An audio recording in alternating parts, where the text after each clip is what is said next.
Buen día, compañeros. El día de hoy, el equipo 2 hablará sobre el tema residuos sólidos en la industria alimentaria.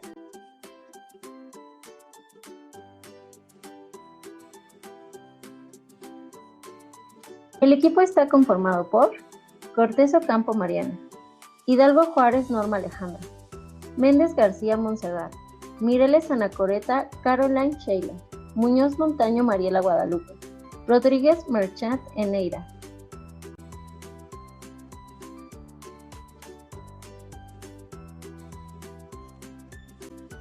Contenido. El siguiente trabajo se dividirá en dos grandes partes. La primera abarcaremos los conceptos generales y en la segunda parte el ciclo de gestión o manejo de los residuos sólidos. En conceptos generales veremos la definición de los residuos sólidos, industriales y municipales, la clasificación de los residuos sólidos, los tipos de residuos en la industria de alimentos, los principales recursos naturales afectados, los equipos y las tecnologías y los criterios de minimización. Y en la segunda parte, en el ciclo de gestión o manejo de los residuos sólidos, abarcaremos qué es la gestión de los residuos sólidos, etapas de gestión de los residuos sólidos, las 4 Rs, las leyes que regulan la gestión industrial, los indicadores de control y los beneficios. ¿Qué son los residuos? Los residuos se definen en la Ley General para la Prevención y Gestión Integral de los Residuos, LGPGIR, como aquellos materiales o productos cuyo propietario o poseedor desecha y que se encuentran en estado sólido o semisólido, líquido o gaseoso y que se contienen en recipientes o depósitos. Pueden ser susceptibles de ser valorizados o requieran sujetarse a tratamiento o disposición final conforme a lo dispuesto en la misma ley. En función de sus características y orígenes, se clasifican en tres grandes grupos: residuos sólidos urbanos, residuos de manejo especial y residuos peligrosos.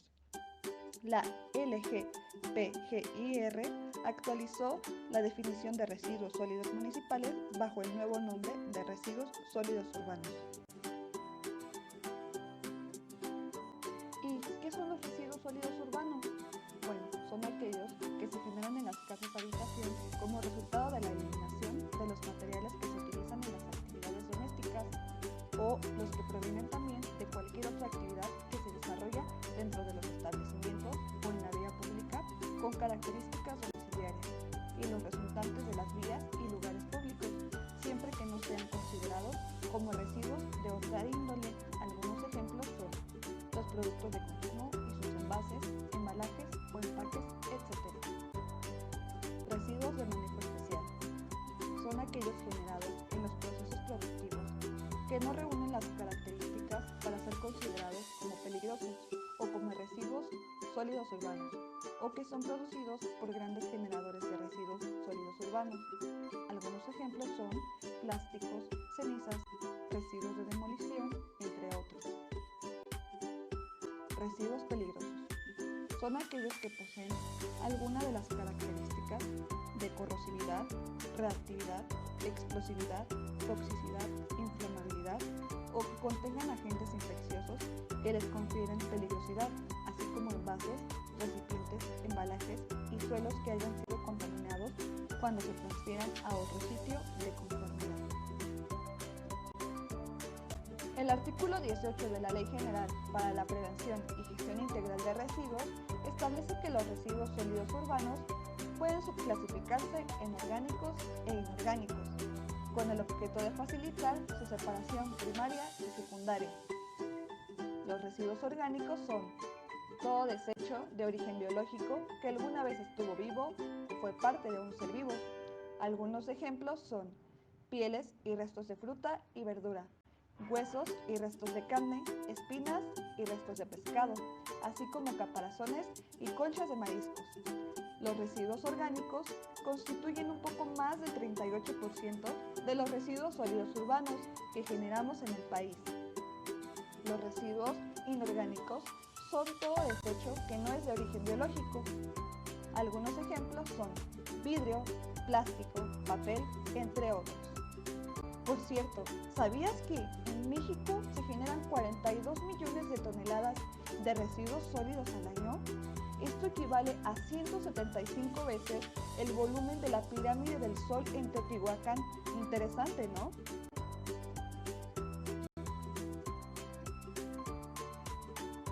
Tipos de residuos en la industria de alimentos.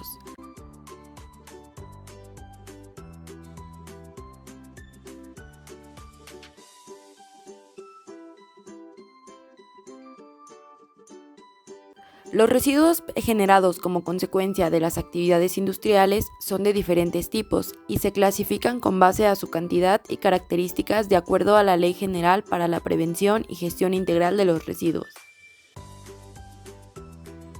Los principales residuos sólidos que genera la empresa alimentaria se pueden agrupar en las siguientes categorías: residuos no peligrosos y residuos peligrosos.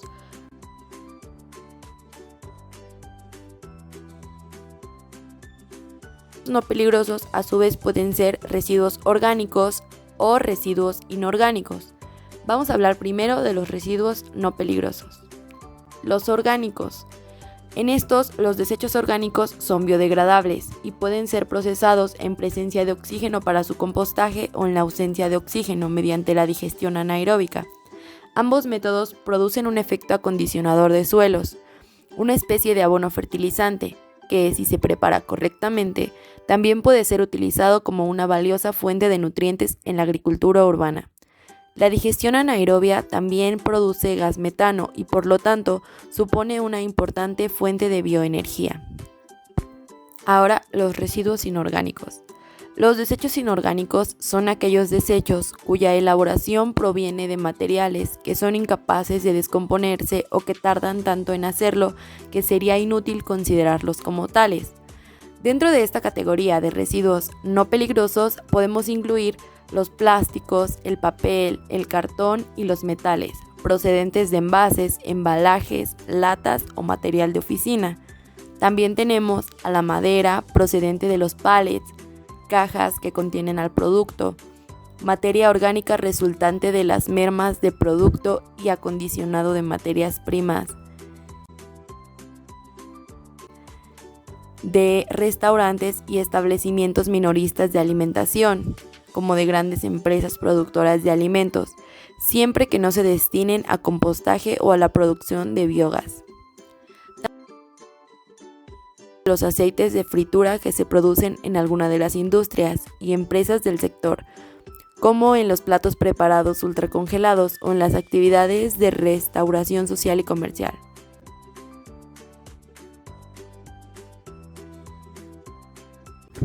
Pasamos ahora a los residuos peligrosos. Según la NOM 052, establece las características, el procedimiento y la identificación y clasificación y listados de los residuos peligrosos.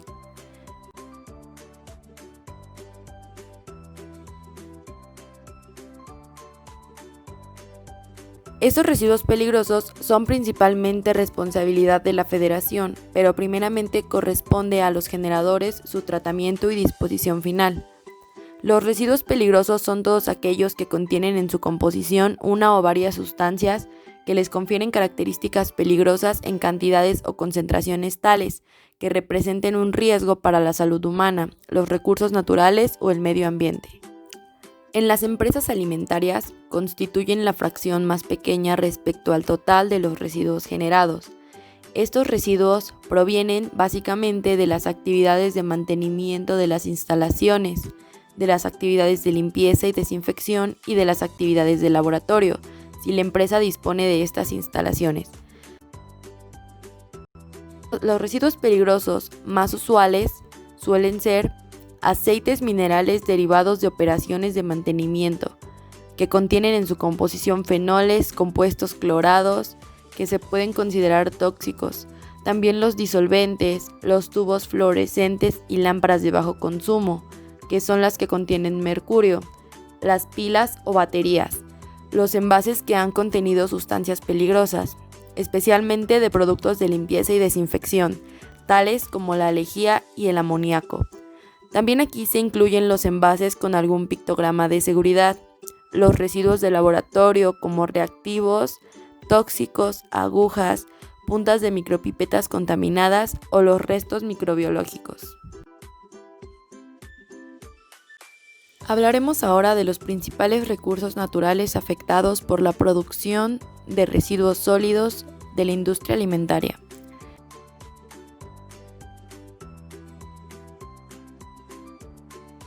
El impacto ambiental que las industrias tienen sobre el medio ambiente y los recursos naturales ha sido considerable, no tan solo como un resultado del crecimiento en la producción, sino también gracias a que dicho crecimiento se concentró en sectores de alto impacto ambiental. Tal impacto es derivado no solo de la actividad industrial misma y de los residuos que genera, sino también de la posición que se tenga acerca de que el cuidado ambiental no es un lujo, sino una fuente de competitividad y ahorro. Dada la desigualdad de distribución geográfica de la industria y la dispar presencia de tipos de industrias en cada región, sus efectos ambientales difieren sustantivamente. Se puede distinguir estados con una alta intensidad de generación de contaminantes con relación a su producto, como puede ser el caso de Chiapas, Guanajuato, Querétaro, Tabasco, Tamaulipas, Tlaxcala y Veracruz. En cambio, otros estados, a pesar de su alta concentración de industrias, presentan una baja intensidad de contaminación por unidad de producto industrial, como es el caso de los estados de México, Puebla, Jalisco, Nuevo León y el Distrito Federal. Cabe señalar que el análisis anterior no considera la existencia de un equipo de control, sino las características tecnológicas de los procesos industriales analizados.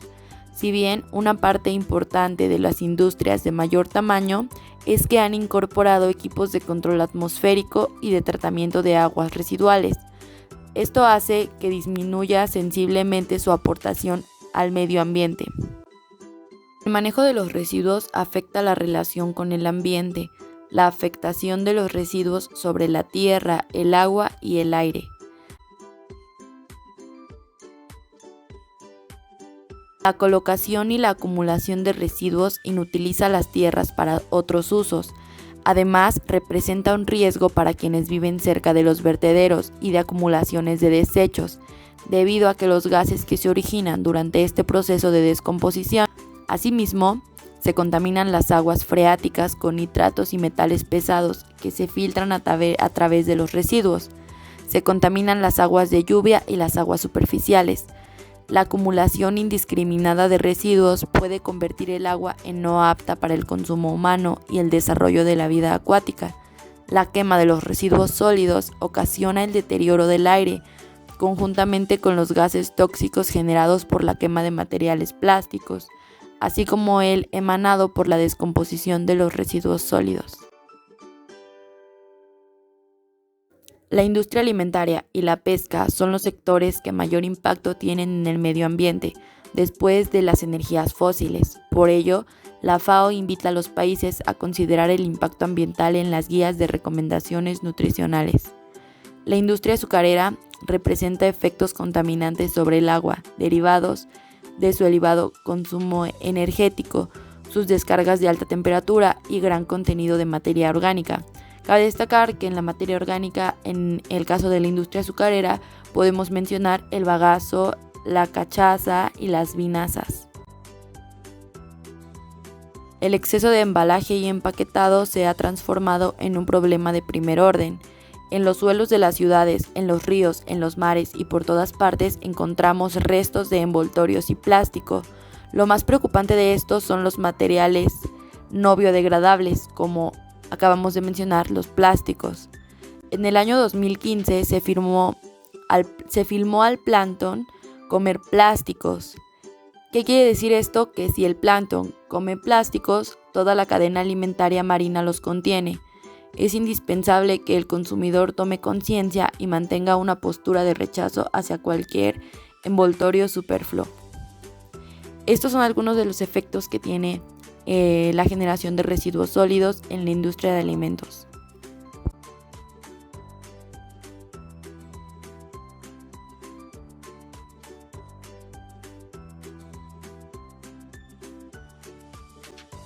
Tecnologías y equipos en la industria alimentaria.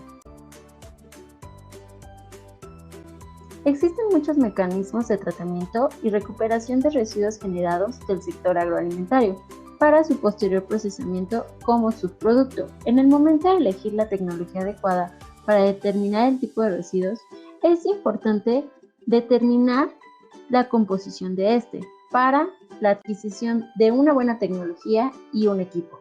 A continuación, veremos algunos de las tecnologías más utilizadas en la industria de alimentos. Utilización de membranas, micro, ultra y nanofiltración. La filtración por membrana es un método de separación física que permite separar moléculas de diferentes tamaños. La extracción con fluidos supercríticos es una técnica de separación de sustancias disueltas basadas fundamentalmente en la capacidad que tienen determinados fluidos en el estado supercrítico de modificar su poder disolvente. El intercambio iónico se utiliza en resinas de intercambio, formadas por una matriz en forma de red tridimensional y grupos iónicos. Las resinas son capaces de intercambiar iones con el agua, de ahí el impacto ambiental que tienen. Proceso de oxidación térmica. Un sistema de oxidación térmica es una forma de instalación avanzada para la combustión de residuos que transforman líquidos y o gases peligrosos en sustancias menos contaminantes. Vitrificación. La vitrificación es el proceso de conversión de un material en un sólido amorfo similar al vidrio, carente de toda estructura cristalina. Esto se consigue por medio del calentamiento o enfriamiento muy rápido. Biodrying es el proceso en el cual los residuos biodegradables se calientan rápidamente a través de las etapas iniciales del compostaje para eliminar la humedad de un flujo de residuos y por lo tanto reducir su peso total. Gasificación. La gasificación es un proceso termoquímico en el que un sustrato carbonoso, residuo orgánico, es transformado en un gas combustible de bajo poder calórico mediante una serie de reacciones que ocurren a una temperatura determinada en presencia de un agente gasificante. Arco de plasma por gasificación. La gasificación por plasma es una tecnología de tratamiento de residuos que utiliza energía eléctrica de alta temperatura, creada por un gasificador de arco eléctrico. Este arco se descompone principalmente en los residuos de gas elemental y de residuos sólidos, en un dispositivo llamado convertidor de plasma. El proceso ha sido destinado a ser un generador de electricidad, dependiendo de la composición de los residuos de entrada y para reducir los volúmenes de residuos que se envían a los vertederos. Autoclave de residuos sólidos urbanos. Un autoclave de residuos sólidos urbanos es una forma de tratamiento de residuos sólidos que utiliza el calor, vapor y presión de un autoclave industrial en el tratamiento de residuos. El proceso de cocción causa que el plástico, para suavizar y aplanar papel y otros materiales fibrosos a desintegrarse en una masa fibrosa, botellas y objetos de metal para limpiar y etiquetas, etc., que deben eliminarse. El proceso reduce el volumen de los residuos por el 60%. El material puede ser dado de alta y separados por una serie de pantallas y sistemas de recuperación. Equipos. Existen diferentes equipos para el manejo de residuos sólidos. A continuación vamos a mencionar algunos. Mezcladoras, compactadoras, separadores, incineradores. Sistemas de secado de RSU, autoclave, camiones de basura. La línea de reciclaje de películas plásticas, polimerización y la grúa móvil.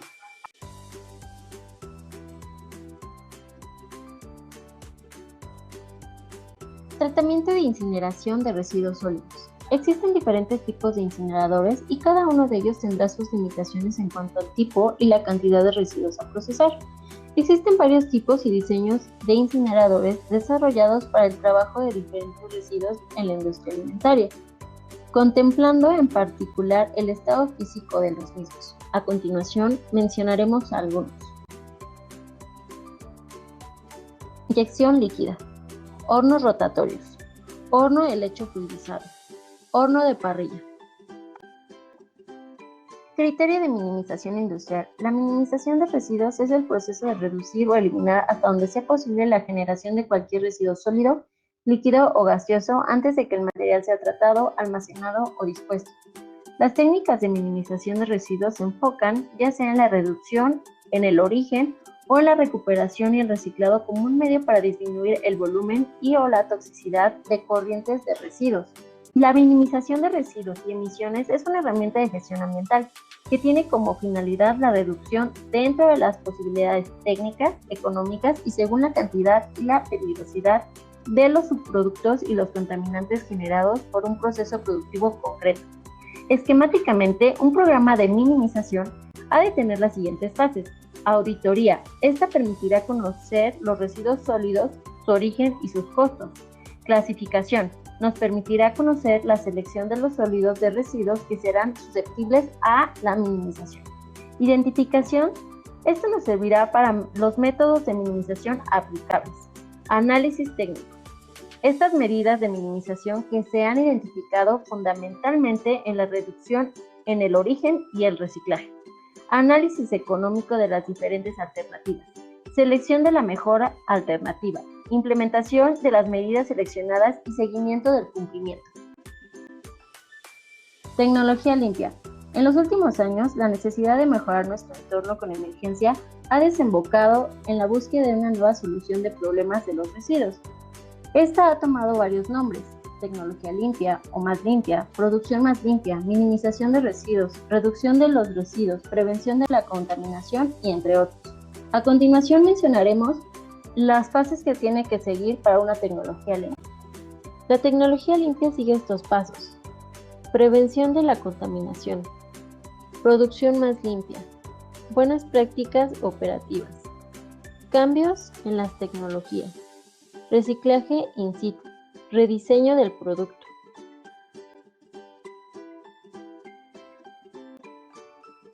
Tecnología limpia. En los últimos años, la necesidad de mejorar nuestro entorno con emergencia ha desembocado en la búsqueda de una nueva solución de problemas de los residuos. Esta ha tomado varios nombres: tecnología limpia o más limpia, producción más limpia, minimización de residuos, reducción de los residuos, prevención de la contaminación y entre otros. A continuación mencionaremos las fases que tiene que seguir para una tecnología limpia. Jerarquía del tratamiento de los residuos. Está muy claro que la prevención de producción de residuos es preferible en lugar de limpiar los residuos tras ser producidos. Además, este concepto nos lleva directamente a la jerarquía de opciones preferentes, como se ilustra en la figura. Los varios elementos de esta jerarquía se explican a continuación. Evacuación, tratamiento, reciclaje y reutilización, reducción en el origen. Técnicas de minimización.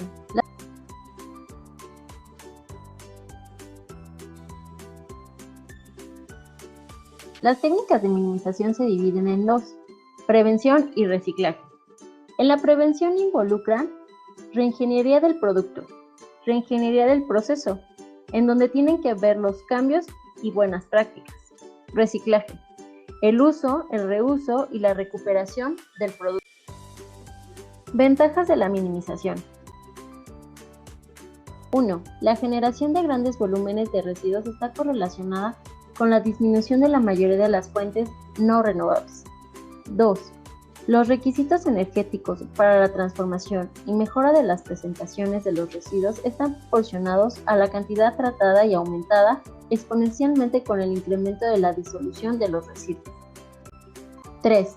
El elevado costo total de la recogida, separación, almacenamiento e intermedio, transporte, tratamiento y almacenamiento final es otro punto a favor de la minimización de los residuos. 4. Las siempre crecientes presiones públicas y legislativas para mitigarse únicamente con la reducción y minimización de residuos. 5. Ya que los residuos equivalen a la pérdida del rendimiento, la reducción de los mismos produciría un aumento en los rendimientos y un mayor aprovechamiento del medio ambiente.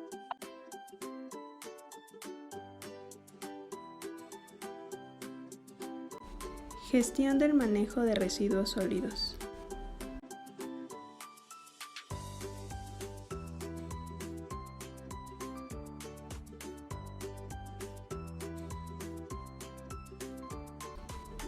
La gestión integral es un sistema de manejo de los residuos sólidos urbanos, RSU, que, basado en el desarrollo sostenible, tiene como objetivo primordial la reducción de los residuos enviados a disposición final. Las etapas de la gestión de los residuos sólidos. La primera etapa es la generación, la cual consiste en la producción de residuos a través del desarrollo de procesos productivos y/o de consumo, y se da a partir de los hábitos de consumo y el poder adquisitivo de la población. Esta etapa se puede dividir en 3 acciones: la reducción, que implica minimizar la generación de los residuos tanto en cantidad como en su potencial de contaminar el ambiente. Para reducir nuestros residuos debemos preferir insumos reciclados, reciclables, biodegradables, reutilizables y reaprovechables. Evitar empaques y embalajes excesivos, como preferir productos a granel, y optar por productos orgánicos no procesados. La segunda acción es el reuso, que se define como el empleo de un material o residuo previamente usado sin que medie un proceso de transformación. Dentro de esta acción se distinguen 2 formas de hacer valer los residuos: reutilizar, que es el volver a usar un producto una y otra vez, y reaprovechar, que es darle una nueva utilidad a un producto. La tercera acción es el reciclaje. Esto consiste en tomar los residuos como vidrio, metal, papel, cartón, PET, residuos orgánicos y Tetra Pak, entre otros, como materia prima y transformarlos. La segunda etapa es el almacenamiento in situ y almacenamiento temporal. Esta etapa consiste en depositar los residuos sólidos urbanos en contenedores desde el momento en que se generan hasta la recolección de los mismos. Es decir, se refiere a la acción de tener por un tiempo corto los residuos en el sitio de generación mediante contenedores que se ubican en diferentes puntos de la casa-habitación, oficinas, escuelas, etc. La tercera etapa es la recolección y transporte. La recolección es la acción de recorrer todas las áreas donde están ubicadas las fuentes de generación, recolectar los residuos sólidos generados y trasladarlos a las instalaciones para su transferencia, tratamiento y disposición final. Durante esta etapa se deben conservar los materiales separados para mantenerlos limpios y poder aprovecharlos. Por ello, los vehículos de recolección deben ser especiales para que cada subproducto sea transformado de forma adecuada hasta los centros de reprocesamiento o estaciones de transferencia. Con el sistema de recolección se pretende disminuir los riesgos a la salud al minimizar el tiempo de residencia de los residuos sólidos urbanos en la fuente de generación, evitando malos olores y la proliferación de fauna nociva. La cuarta etapa es la transferencia. Esta etapa tiene como propósito reducir el número de viajes para llevar los residuos sólidos a un lugar de tratamiento o disposición final que, comúnmente, se localiza fuera de la ciudad. Esta fase se emplea cuando las distancias entre el punto de generación y el sitio de disposición final o tratamiento superan los 15 kilómetros. Y de acuerdo con el Instituto Nacional de Ecología, una estación de transferencia es el conjunto de equipos e instalaciones en donde se hace el transbordo de basura de un vehículo recolector a otro con mayor capacidad de carga, el cual transportará dichos residuos hasta su tratamiento o disposición final. La quinta etapa es el tratamiento.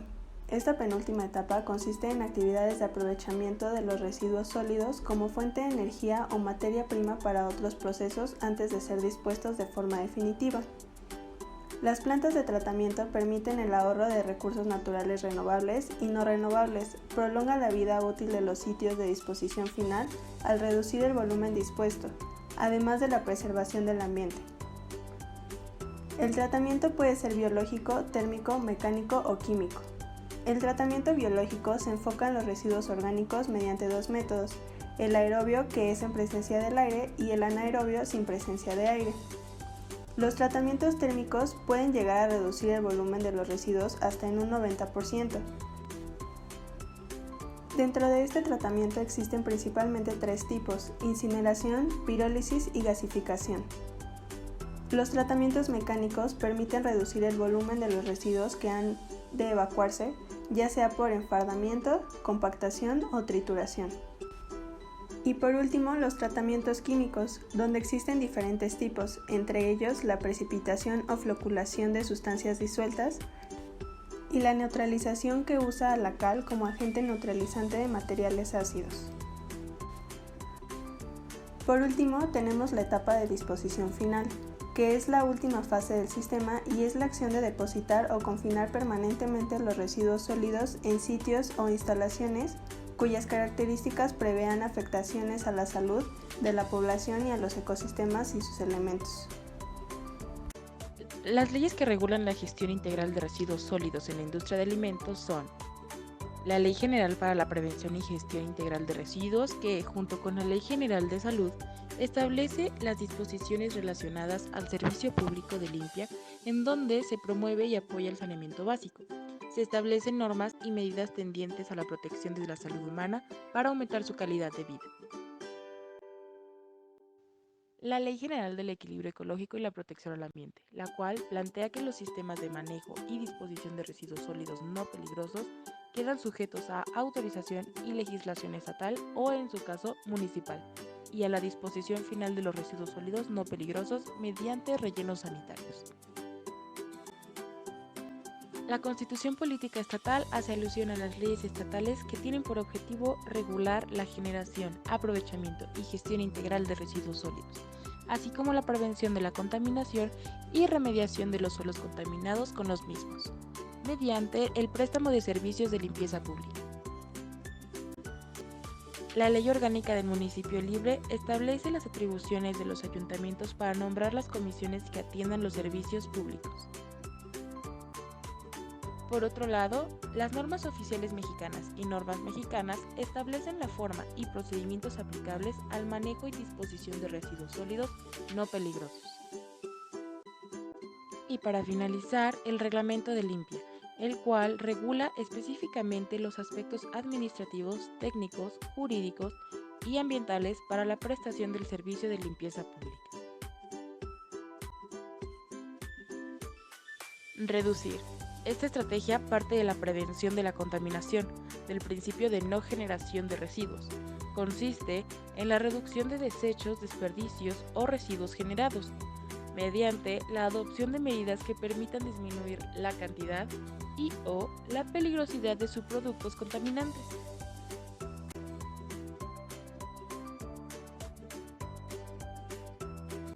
Reutilizar. Este principio hace referencia a que cuando algo ya cumplió con su utilidad, podemos darle un segundo o un nuevo uso antes de tirarlo a la basura. Reciclar significa convertir un residuo en un producto nuevo o diferente. Por eso es de suma importancia separar los residuos antes de la recolección.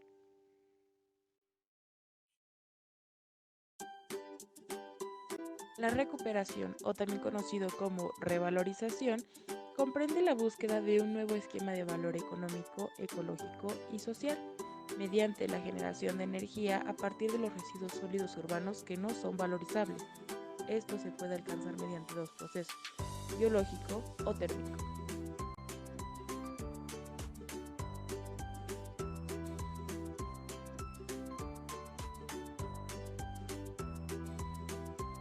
Dentro de los indicadores de control se van a encontrar los indicadores de respuesta y los indicadores de presión. Los indicadores de respuesta van a ser los rellenos sanitarios y el reciclaje de residuos sólidos urbanos. El relleno sanitario es una técnica de eliminación final de los desechos sólidos en el suelo que no causa molestia ni peligro para la salud y seguridad pública. Tampoco perjudica el ambiente durante su operación ni después de terminado el mismo. En los rellenos sanitarios se utilizan técnicas de ingeniería que conforman los residuos sólidos en un área lo más pequeña posible, cubriéndolos con tierra y compactándolos regularmente para reducir su volumen. Además, se prevén los problemas que pudieran causar los líquidos y gases producidos por el relleno, por efecto de la descomposición de la materia orgánica. El indicador de rellenos sanitarios muestra la respuesta de los gobiernos locales para la atención de la gestión de los residuos sólidos urbanos. El reciclaje de residuos sólidos urbanos involucra el procesamiento físico, químico o biológico de los residuos para utilizarlos como materia prima en la elaboración de nuevos productos. El beneficio ambiental de reciclaje se traduce en la disminución de los residuos municipales, de la contaminación y del ahorro de recursos naturales. Además, Los beneficios que generan con la minimización de los residuos sólidos urbanos por el reciclaje y la reutilización de materiales. Esta se refiere a la utilización de los materiales de desecho sin mayor modificación para utilizarlos nuevamente con el propósito original para el que fueron fabricados. Los indicadores de presión son el gasto del consumo final privado y la generación de residuos sólidos urbanos. El gasto del consumo final privado representa el valor de todas las compras de bienes y de servicios realizadas por las unidades familiares y las instituciones privadas sin fines de lucro que sirven a los hogares. Es útil para mostrar la tendencia que sigue la generación de residuos sólidos urbanos en el país. Debido a que este indicador implica el potencial de generación en cuanto al volumen, se considera de presión indirecta. Debido a que el volumen creciente de residuos urbanos, aunado a su manejo inadecuado, promueve la proliferación de tiraderos sin control que generan riesgos al ambiente y la salud humana, el indicador de generación total y per cápita de residuos sólidos urbanos muestra la magnitud del riesgo potencial que representa la generación de residuos en el país. Este indicador está considerado dentro de la mayoría de las iniciativas de indicadores para el desarrollo sustentable, en particular de la Comisión de Desarrollo Sustentable de las Naciones Unidas y de la Unión Europea. Dentro de los beneficios se encuentra la disminución de costos de disposición final de residuos peligrosos, el recupero de costos por venta de chatarra metálica, la reducción de los volúmenes de transporte por compactación de los residuos metálicos, se va a ahorrar materia prima en la manufactura de productos nuevos con materiales reciclables. Además, se va a ahorrar energía, se va a reducir los costos de recolección, se reduce el volumen de los residuos sólidos, se conserva el ambiente y se reduce una contaminación.